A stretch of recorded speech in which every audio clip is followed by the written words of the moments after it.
to the Corner Store Talk podcast. I'm your host. My name is Billy Filmo. Today we have Professor Darnell Morehand-Olufade today. So Professor Darnell Morehand-Olufade teaches 19th century and 20th century African American history at the University of Bridgeport. I had the pleasure of taking her 20th century course um, this past spring 2020. I learned a lot. It was a great class. So Professor Darnell is just going to give a little introduction for herself. Thank you so much, Billy, for inviting me this afternoon to discuss various different points of interest that you might have also had during the 20th century African American history course that you had taken with me for the spring 2020 semester. I've been teaching African American history since 2002. I started teaching it at Glendale Community College in Glendale, Arizona. And the first course I taught was the early part of the African American history, meaning African American history to 1877. It's when I got to the university. Well, I should say too, I taught the second part, 20th century African American history, once or twice. But when I was hired by University of Bridgeport in 2014, they asked me eventually to teach both. And I must admit that as I'm teaching these courses, I, as an African American, am learning a lot, as my students are, because the history is so lengthy and there's so much to African American history, which I must say is American history, period, because it correlates with everything that we are even taught in just the regular American history course. But I noticed the changes coming about in probably around about 2015, that there's more introduction of African Americans into our general history courses on the university level, because someone finally got the bright idea that, yes, this is a part of American history. And if we're going to talk about Thomas Jefferson and George Washington and the other founding fathers of this country, we have to talk about the Black people that they owned, or even the Black people that they didn't own at that time, living in America and struggling to survive. Okay, so yes, the 20th century, most students like to study that. They correlate with that, they understand it, they were born in it, and it doesn't have the slavery part to it. And a lot of people do not really want to sit down and learn about the slavery. To me, the slavery part is one of the most integral parts of the history. But the way I teach it, I don't begin on a plantation. I actually begin in Africa, where Africans, that is their heritage. That is their racial connection to the world on the continent of Africa. And I like my students to know what the Africans were doing before the slave trade became an actual business that the Europeans decided to engage in. So that goes right into my question. What inspired you to teach African American history? I just wanted to know. I really, honestly wanted to know the truth, or truths, about our history. African Americans, we have such a complex history. And when it comes to ourselves as individuals and individual families, it's so surprising that, as many people never knew, slavery existed in the North as well as it did in the South. And it existed even clear out into the Southwest, Northwest. I wanted to know who were really responsible for the slave trade. Why did it come about? What were the, what did you need this human labor for? And especially in this part of the world. You understand? Because I never understood it, and nobody ever said to me, it was actually a business. Unfortunately, it was a business in trading and selling of human beings and trafficking of human beings. That's the sick and sad part of it. But when we just learn about it on a particular plantation, we still have no clue as to how that all came about. Who were the ones that decided to build plantations? What were they expecting? And again, we don't look at the monetary value of us, Black people, as humans, and how that monetary value was exploited for centuries on this soil. So if anybody want to talk about true Americans, those of us who are descendants of African slaves, I don't care what period of time, from the 1600s when the Dutch brought them in first, or down all the way up until 1865 when the Emancipation Proclamation finally came into full swing, we are the true Americans of this society, along with the Native Americans who had to watch us be brought in, if you get what I mean, and eventually will mingle with us. But there were Africans already in America, even before Columbus, even before the slave trade. There were Africans on this continent, just as well as they were in the Central America, South America, Canada. You understand what I mean? And that's a different type of history that I also speak about in my course, my first course. So that brings us into our next question. So during in 20th century class, during the first half, we read a book called Eagle Eye, which Professor Morehand co-authored. So you want to just tell the viewers a little bit about the book Eagle Eye? Eagle Eye is a gentleman that he is of Native American heritage. And when I met him years ago, I think it was like in 2007, I was attending a Native American powwow in Enid, Oklahoma, which is the end of the Trail of Tears. And it was his cousin or cousins who were actually the ones holding the powwow.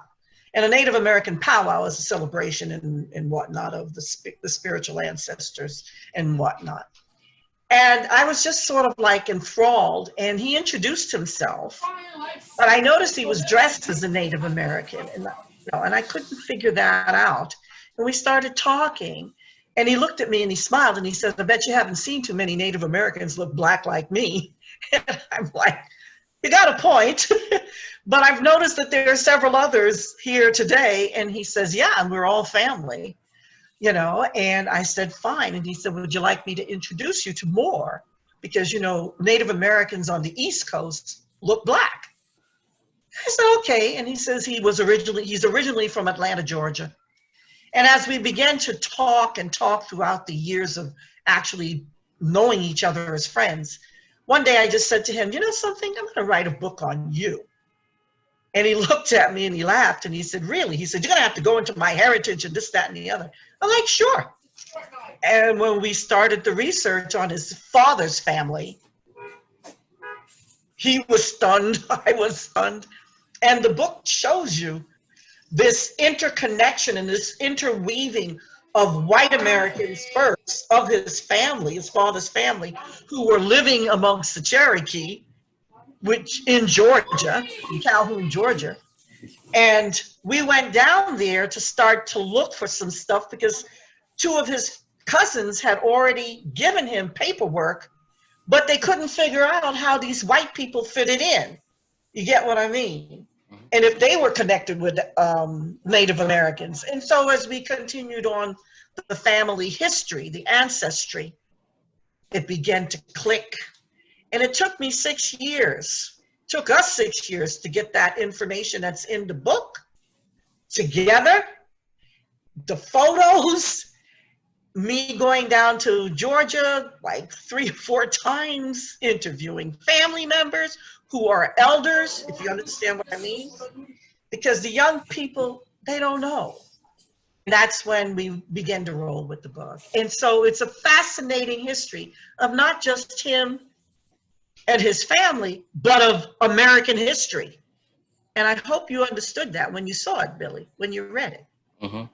Yeah, it just clicked to you like, wait a minute, some of this stuff is in our book, our textbook, but she's written a book about somebody who connects with the text. That's what I wanted to do. Been successful at it. So today we're here to talk about Seneca Village, redlining, and a little bit about slavery.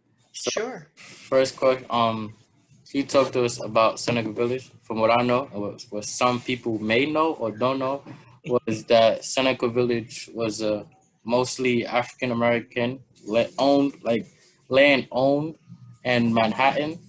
Um, Central Park is actually Seneca Village, was Seneca Village. It was mainly owned by African Americans, and apparently it was destroyed, and now you have Central Park. So can you just talk to us about the history of Seneca Village and how it became Central Park? Yeah, right.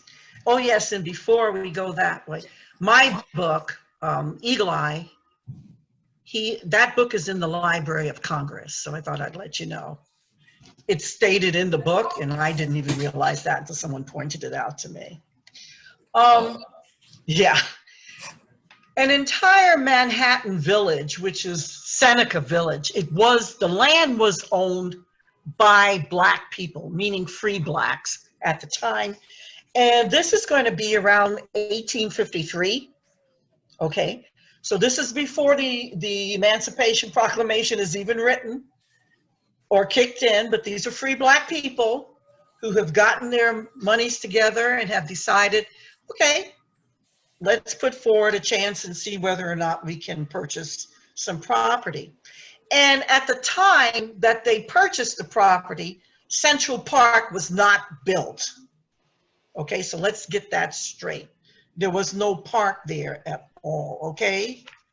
Now, what happens is that,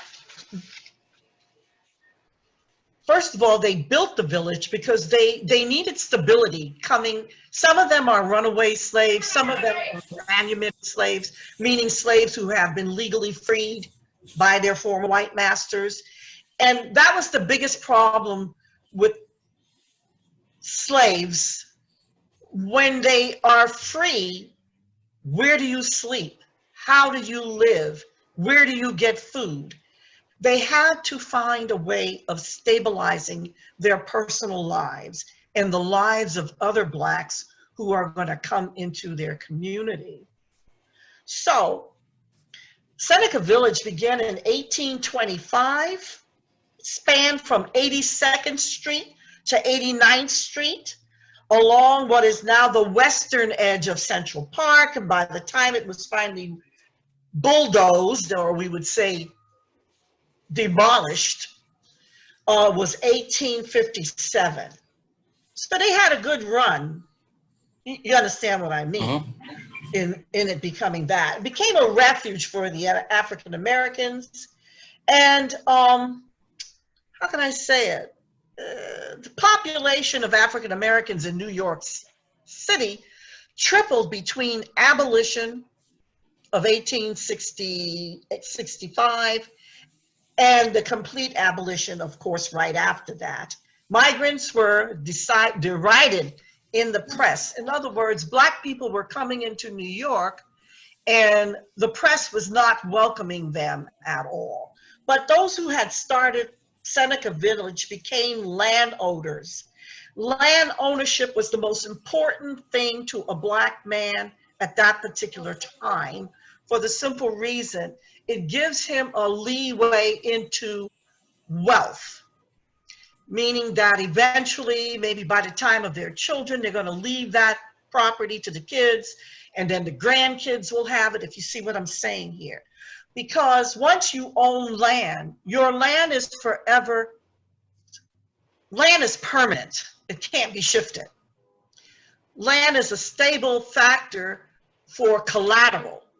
So you can borrow money on that land if you want to start a business. You get what I'm saying here? You can sell that property and take that money and maybe buy a better property. So this whole situation made these few black men who purchased and built homes in the area.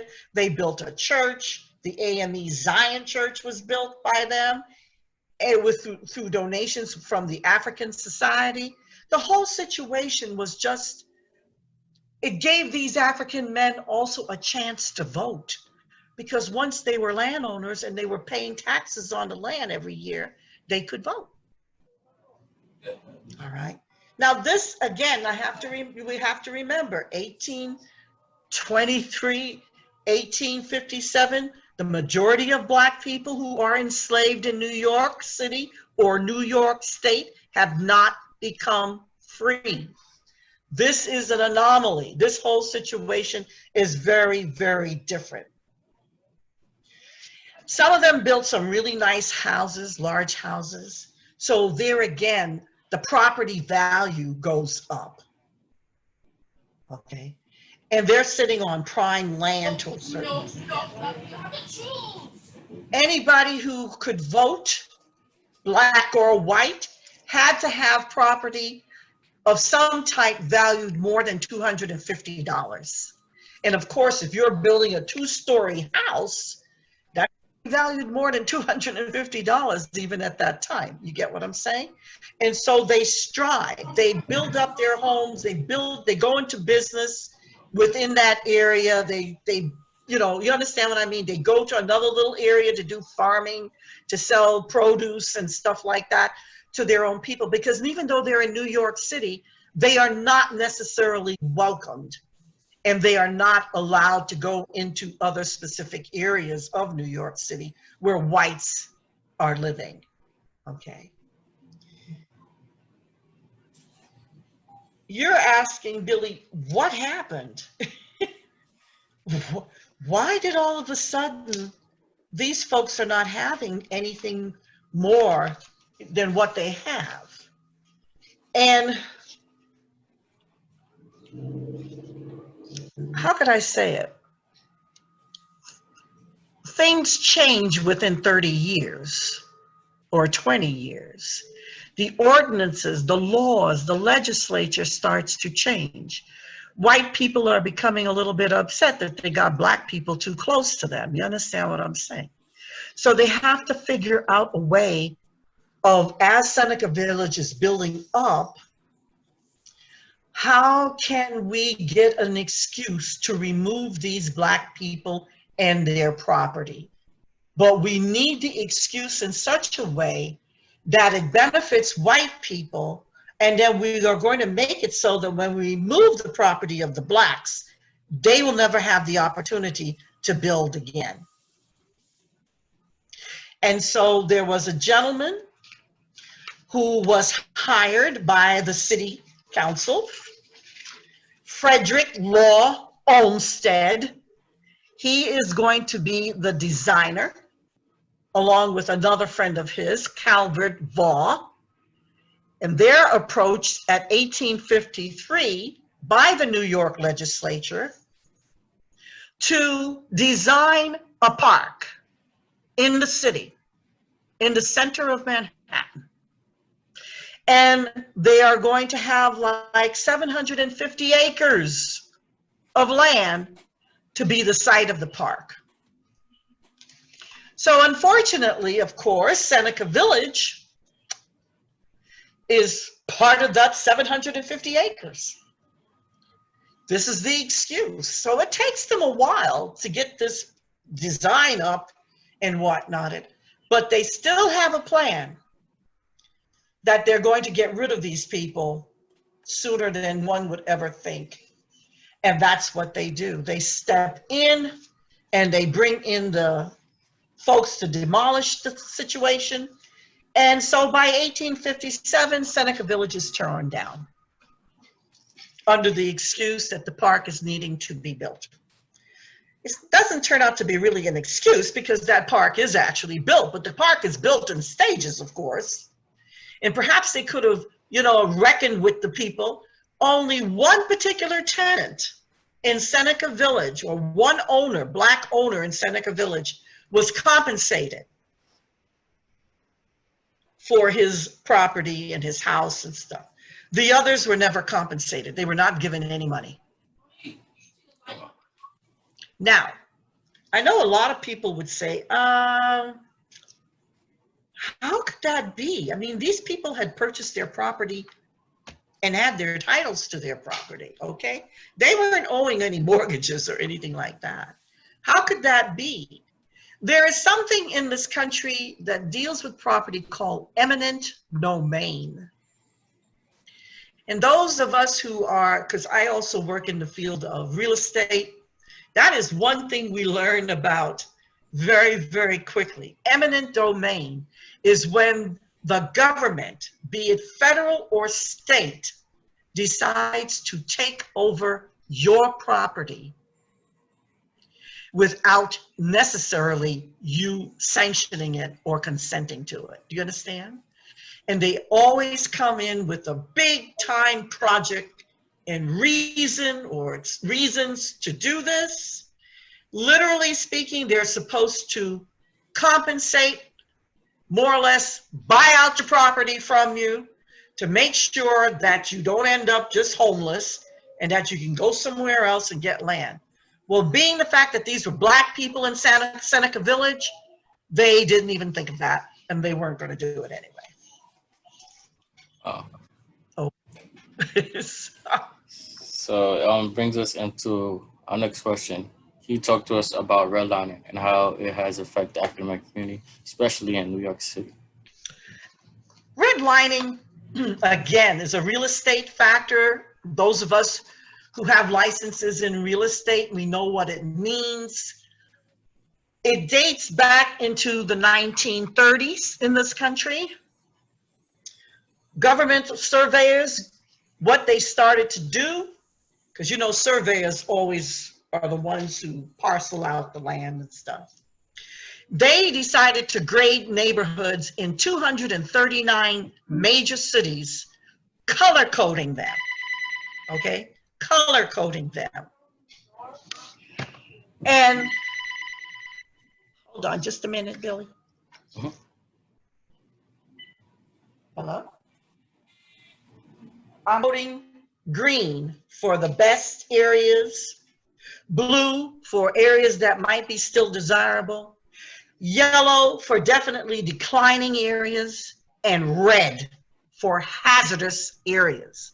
Now, when we say hazardous areas, we're talking about areas of land that are close to dumps and other terrible situations, okay? And they decided to do this because the lendings, the homeowners lending corporation throughout this country decided that the best thing that we can do to sort of like keep Blacks separated from whites is to place them and other minorities into the red lined areas, the red pocketed areas. And that's when the banks are on board, because now if you are an African American and you have the money to even purchase a house in the green or the blue, or perhaps even the yellow, they're going to find an excuse to push you into that red area, okay? Oh, the houses are pretty good down there. They're much cheaper. You probably will be able to afford those mortgages and have no problems in paying your mortgages. And a lot of our people didn't realize that this was deliberate. This is deliberate segregation, okay? That's impacting them monetarily now, because in the redlined areas, those properties will never be worth anything, okay? Even if you lose your house, through not being able to pay your mortgage and it forecloses, they will just push in another Black family into that particular area. That is the way they want it. And this was the home ownership, one of the methods, because they knew that to have a home, you can accumulate wealth. And they realized if they push you in, you Black people into those areas, you'll be lucky if you survive the horrible situation of smog and asbestos and even the soil being contaminated in the long run. Do you understand what I'm saying here? Flint, Michigan is a shining example of a redlined area in this country whereby their waters are polluted. And so the drinking water that's supposed to be coming from the general drinking setup was polluted. So it's polluted to the point where now our Black children have been impacted. They're dying of tumors. They're dying from blindness. You understand what I'm saying here? The whole situation, that is what we mean by redlining deliberately. The banks won't give you a mortgage unless you agree to buy a house in that red line district. That brings me to my next question. After slavery, we were given no reparation, no land, and nothing. How were we successful and building our own community? So, as you know, we have Black Wall Street and other successful communities about a a bunch of years after slavery, but we was able to build that foundation before it was destroyed. How were we able to do that? Hard work, determination, sheer determination. I never like to hear anybody tell me my Black people are lazy. They're stupid and they're not capable. Because out of not even being given anything, like you just pointed out, at the end of slavery, so many, in so many different ways, were able to pick themselves up, even without the boots on, okay? And keep moving and keep helping each other and keep forming communities and not becoming jealous of each other, but actually saying, you're going to get a house after so much is being done, and then you're going to help others to get a house. You understand what I'm saying? Because they knew that they had to have property. They knew that they had to have some way of growing food. They knew that they have to be somewhere stable in order to make the clothes that they're going to wear on their backs and the shoes for their feet. It is sheer determination that nobody is going to hold them back. And that's what kept our people strong. And then you have the enlightened ones who also went through slavery, like Booker T. Washington and others, who were able to continue pushing. It was a case of not just sitting back and saying, oh, we can't do this. Oh, the white man doesn't really want us. No, you don't even think about the white man because you got to survive. You understand? You got to survive. And you only survive is when you pull and push together. And that is what they really understood at the end of slavery, when 2 million Blacks were literally free. Literally free. Okay, with nothing. Most of them with nothing. Some will stay in the areas that they were in all the time. You understand, even through slavery. And some of them will end up having to take over the property of the slave owners or whatever, or even being given the property. You get what I'm saying here? Because times have changed. Everything was turned completely upside down for both white and Black at the end of slavery. So my next question goes into why is it so hard building an all-Black community like Seneca Village, like Black Wall Street, like the other communities, especially in New York City. So I know in New York City, I'm from the Bronx, so we have all races, which is great. Especially we share neighborhoods with the Latinos. Shout out to them and the Hispanics. We're kind of like a united front in a sense. We make the Bronx what it is. Shout out to them. But back then we had that all African American community. Why is it so hard to recreate that without like breaking the bonds with the other minorities that we have, that we share our neighborhoods with? Federal Housing Administration just set up let's put it this way. In the 1920s, 30s, and you know that we had the migration of blacks from the South, from 1920s all the way through the 1940s, from the South into the North, and especially into New York. Especially like Harlem. Harlem, that's right. And our Harlem Renaissance is the 1920s into the 30s and 40s. But even as all of that is happening, and again in Harlem, which is a shining example of a very prospering Black community in uptown, if you get what I mean, in New York City, it was fascinating because a lot of Black people at that time, they knew they're like the grandchildren of the slaves. You understand what I mean? Some of them were the children of former slaves, even, that once they can make it, once they can set up a business of some kind, they're going to bring up their brother, their sister, everybody. You get what I mean? To work the business, to buy homes, to do whatever. Because Southern Blacks always stuck together if you within their family units. That again is a pattern that had to develop from being separated so much during slavery.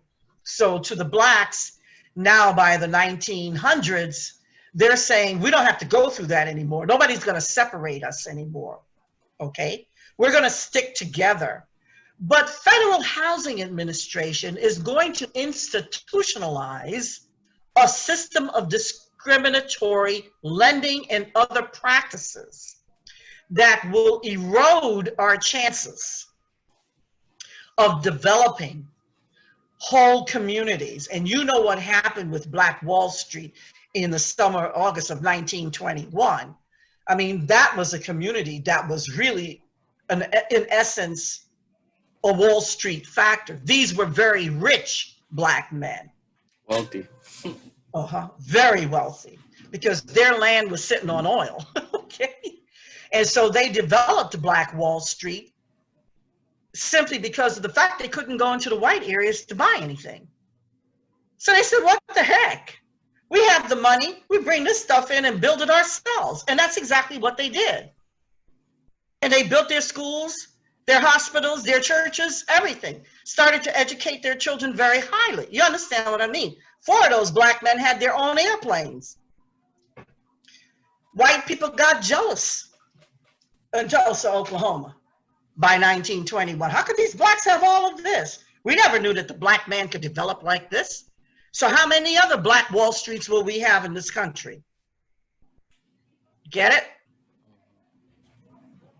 Now, by that time, Jim Crow laws have already reached Oklahoma. You understand what I'm saying here? So Jim Crow is instituted throughout the whole of the South, into the Southwest, into the North, into the Plains states. You understand what I'm saying? And we already do have pockets of definite segregation here in the state of New York. So everything is put into play. These Black people are smarter than we thought.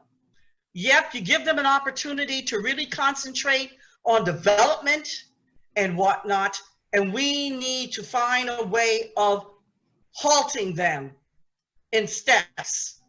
So we do not have a whole race of people in this country living at par with white people.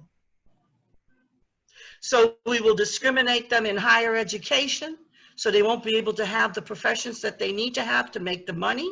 And even those who do have the higher education, we will monitor and figure out how we can give them a lower pay than the white man is receiving, even though he's got the same degree and experience. You get what I'm saying here? So it's a system. It's blocks that are constantly put into play. Some of us are able to escape underneath the radar and actually rise, or there are whites that we are working with or know our essence and our abilities and will help us to rise, you understand, in our professions. But in the majority of the instances, no. The main factors, education, don't give them the appropriate education. So that's why the blacks in the South always seem to be behind. Don't teach them. You understand? Stifle them as much as possible, because the knowledge that you gain, Billy, no one can take it from you. Oh, You can only rise. yep. Yeah. So, as this podcast comes to an end, I always do with each guest. What are 3 goals you have for the remainder of 2020? 3 goals Yeah, you have for the that I remainder of 2020. that I have for 2020. The remainder, basically. Surviving this coronavirus, number one. That is a major goal I think that all of us should have. Definitely. Because once we can get over this, and I mean the actual virus itself, and I'm not saying it's going to disappear by the end of 2020, but if we can actually put ourselves in situations whereby we are not terribly exposed to it, to fall ill and die, that is one of the major factors. And me being much older than you guys, I have to really pay attention, if you get what I mean. To continue to teach this course and courses, because if I could get a chance to teach what I do teach to you, Billy, and others, where you take it as a grade, if I can get a chance to teach people who are not wanting a grade, but just wanting the knowledge, to the understanding as to what happened in this society, for us to get into this point where in 2020, I'm still hearing the echoes of what my grandmother and my mother told me about the racism that they faced as Black people and women. Why do I still hear this? Why am I still hearing no justice, no peace? Why do I still see Black Lives Matter? And now it's not just here, but it's all over the world. People are erecting signs and whatnot. Black Lives Matter. Yes, they matter. They're always gonna matter. They always have mattered. That's the point. And I want our Black young people, and even those who are in my age bracket, to understand it is important that we support each other through this whole change that this country is going to go through and is going through. Be prepared. That's what I want as my goal for 2020. Be prepared for the change. So this podcast has come to an end. So thank you, everybody, for viewing the Cornerstone Talk podcast. Thank you, Professor Darnell Morehand-Olufade, for joining us and having a great discussion. Subscribe and like. Follow the IG, Instagram page, Cornerstone Talk _podcast, and follow the YouTube Cornerstone Talk podcast. Thank you. Thank you.